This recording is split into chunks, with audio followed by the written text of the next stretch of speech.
എങ്ങനെയുണ്ട് ഇത്തവണ പാലക്കാട്? ഉറപ്പായി ഇടതുപക്ഷ ജനാധിപത്യ മുന്നണി വിജയിക്കും. പാലക്കാട് ഇത്തവണ ഒരുപാട് വിഷയങ്ങൾ ചർച്ചയായിട്ടുണ്ടല്ലോ. കൃത്യമായി ജനങ്ങളിലേക്ക് ഇതൊക്കെ എത്തിക്കാൻ കഴിഞ്ഞിട്ടുണ്ടോ ഇവിടെ പാർട്ടിക്ക്? കൃത്യമായി പാലക്കാടിൻ്റെ ഏറ്റവും ശോചനീയമായ വികസന പ്രശ്നങ്ങൾ, പാലക്കാട് ഏറ്റവും പുറകിൽ നിൽക്കുന്ന നഗരസഭയാണ് പാലക്കാട്ട് നഗരസഭ. 13 വർഷമായി ഇവിടെ MLA ആയിരുന്നു ഷാഫി പറമ്പിൽ. ആ 13 വർഷം പാലക്കാടിന് ഏറ്റവും പിന്നോക്കാവസ്ഥയിലുള്ള കേരളത്തിലെ അസംബ്ലി മണ്ഡലങ്ങളിലൊന്നായി പാലക്കാട് മാറി. വലിയ വികസനം നടത്തുന്നുണ്ട്. ഒരു ജില്ലാ കേന്ദ്രവും ഇത്ര മോശമായ ജില്ലാ കേന്ദ്രം കേരളത്തിലില്ല. പാലക്കാട് വളരെയേറെ പിന്നോക്കാവസ്ഥയിലാണ്. രണ്ടാമത്, ഏറ്റവും കൂടുതൽ വീടില്ലാത്ത ആളുകൾ താമസിക്കുന്ന പ്രദേശമാണ് പാലക്കാട് നഗരസഭ.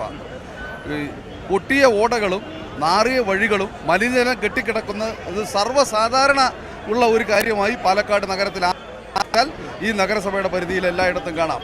ജനങ്ങളാകെ ഇതിലൊരു വലിയ മാറ്റം ആഗ്രഹിക്കുന്നു.